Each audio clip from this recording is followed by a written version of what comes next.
Bonjour, bienvenue sur Sudokanar. Encore une vidéo sur Pentopia. Il faut que je continue de m'entraîner.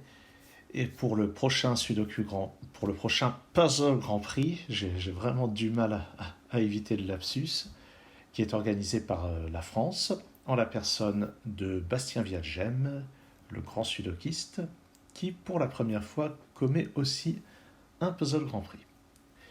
Bref, je suis allé chercher dans les archives du Puzzle Grand Prix et j'ai réussi à trouver des Pentopia.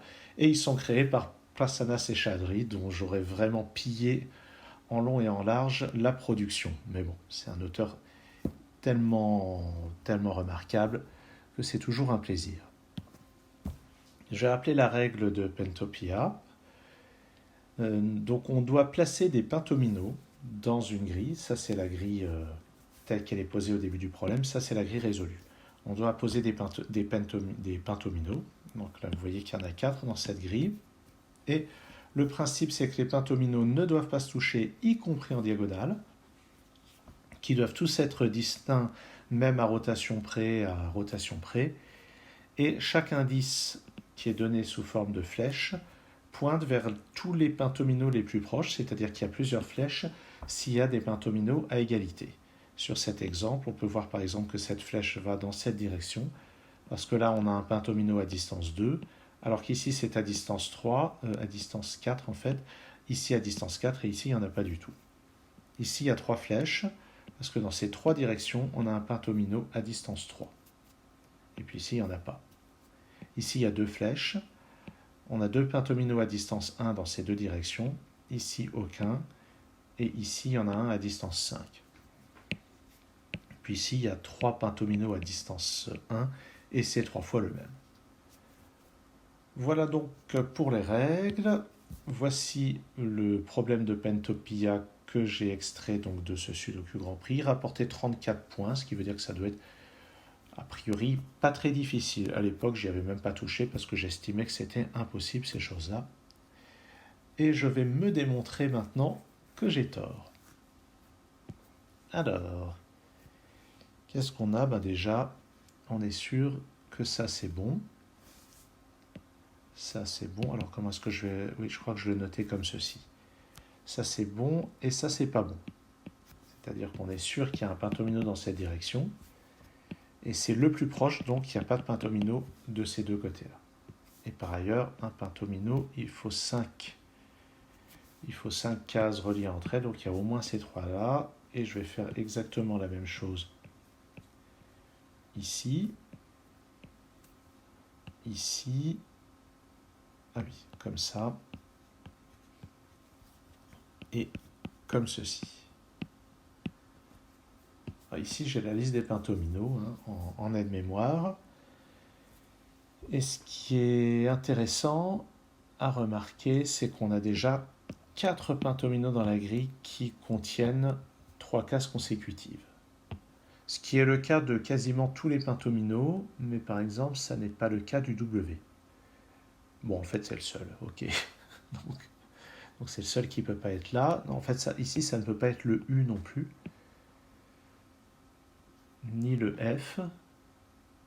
Oui, donc en fait, ça exclut déjà, ni le X, ça exclut déjà le X, le W, le F et le U. Ça en exclut quand même 4. Ça n'est pas le Z non plus. Ça en exclut 5 sur 12 tout de même. Ça peut pas être le P. Bon, allez. En fait, ça peut être lesquels?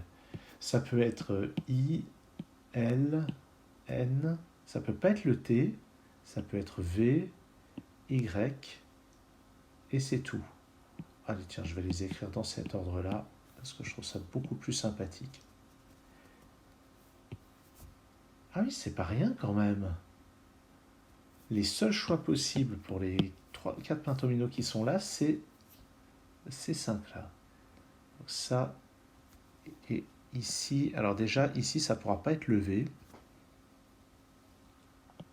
Parce que si c'était le V, ici, on en aurait à distance 1, il y en aurait à distance 1 de 4 côtés. Ah, en fait, oui, je devrais me souvenir d'un théorème que j'avais énoncé lors d'une précédente vidéo. Quand il y a un indice comme ceci avec les 4 flèches, il est impossible qu'il soit à distance 1, Parce que sinon, on devrait avoir un pentomino qui passe par ces 4 cases. Il faudrait au moins 6 cases dans le pentomino. C'est pas possible. Donc, je vais barrer ça. Je vais faire la même chose sur l'autre indice avec 4 flèches. Ah oui, puis par ailleurs, quand il n'y a pas les 4 flèches, je sais que je peux toujours barrer au moins une case sur chaque côté où il n'y a pas de flèche.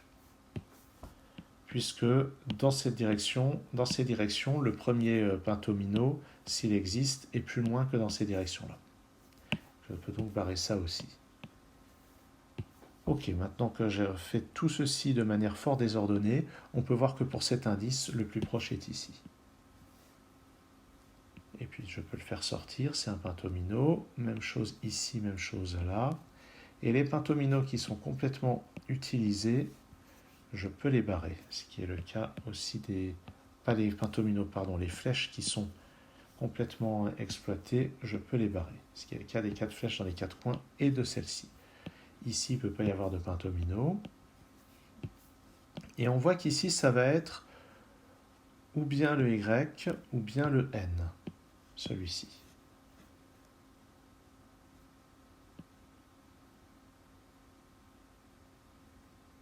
Alors, qu'est-ce qui va se passer maintenant?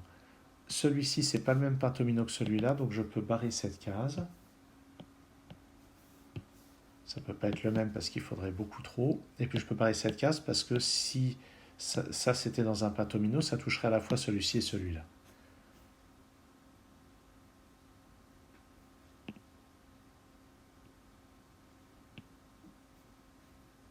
Qu'est-ce que je vais regarder maintenant? Lui,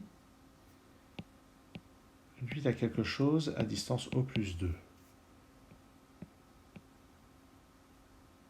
Ah, tiens, lui, il n'est pas à distance 1, c'est intéressant.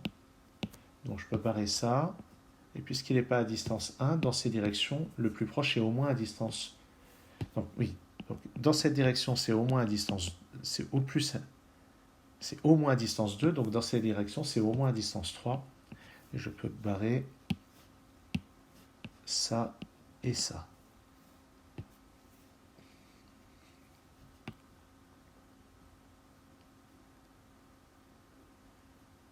Ensuite, ça, je peux le barrer aussi.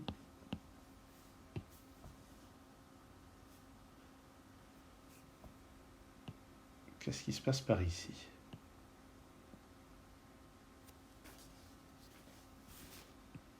Est-ce que j'ai quelque chose ici ou là? Bonne question. Mais je ne suis pas sûr que ce soit le bon endroit pour regarder.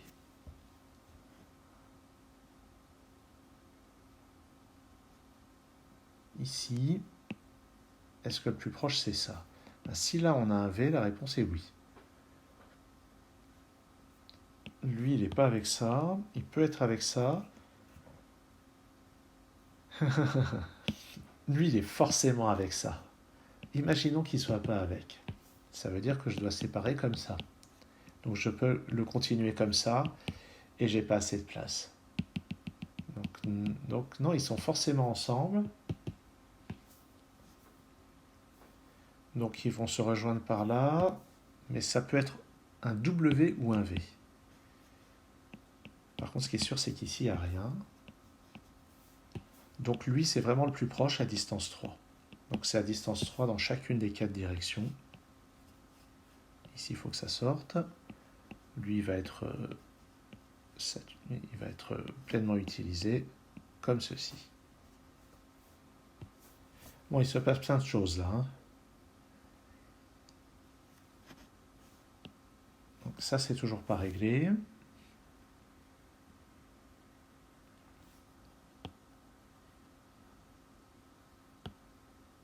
Donc ça peut pas aller jusque là. En fait, il n'y a forcément rien ici. Il n'y a forcément rien là non plus, ni là. Donc lui, ça va être un L ou un N ou un Y. Donc ici, c'est N ou Y. Ici, L, N ou Y. Donc ça évoque Nancy ou New York. Ça évoque plutôt lion. Je pourrais mettre LYN. Ici, je peux barrer. Ah oui, ici, je peux barrer. Donc ici, c'est le Y. C'est réglé. Là, il y a quelque chose. Donc le Y a été pris. Donc ça, c'est pas un Y. Donc il y a forcément ça. Et ça peut encore être le L ou le N. Ici, c'est V ou W. Ça peut encore être W ou N. En tout cas, je peux barrer ça, ça et puis ça. Ici, il ne peut rien y avoir.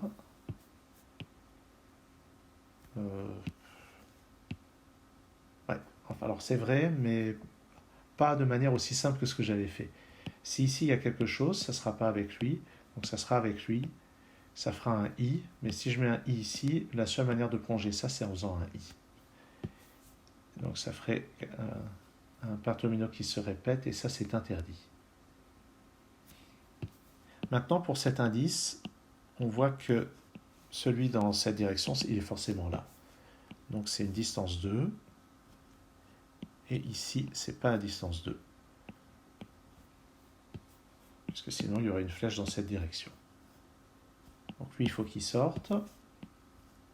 Et il va rejoindre son copain ici. Et puisque ça, c'est à distance 1, là, c'est à distance 1 aussi. Et on a donc ici un F. Je ferme ici.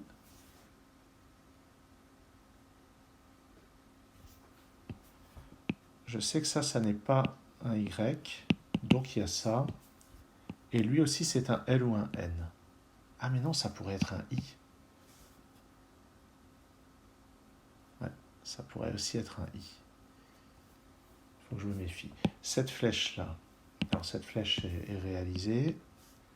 Cette flèche, ces flèches-là, ça me donne ça. Et ici, j'ai quelqu'un à distance 2 ici, mais c'est dans ce sens que c'est le plus proche, donc c'est forcément à distance 1. Et c'est réalisé, lui aussi il est réalisé. Donc tous les indices fléchés ont été réalisés. Maintenant, il faut que je trouve ce que j'ai. Ça et ça, c'est ensemble. Donc j'ai ça.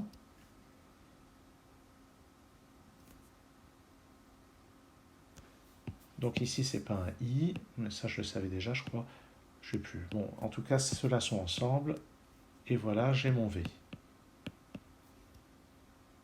Donc ici, c'est un W. Donc ici, c'est un N.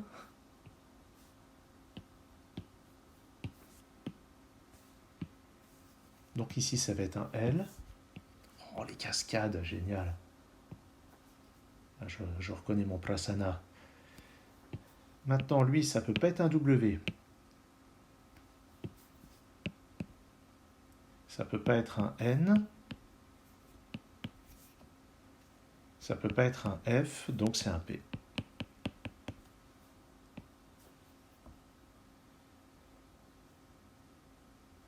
Et maintenant, qu'est-ce qui va se passer? Ben lui, ça peut être un I, et j'imagine que ça doit être la seule possibilité. Ça peut pas être un N ni un L, puisque c'est déjà pris, donc c'est forcément un I. Et ça conclut la résolution de ce Pentopia. J'ai mis une bonne dizaine de minutes.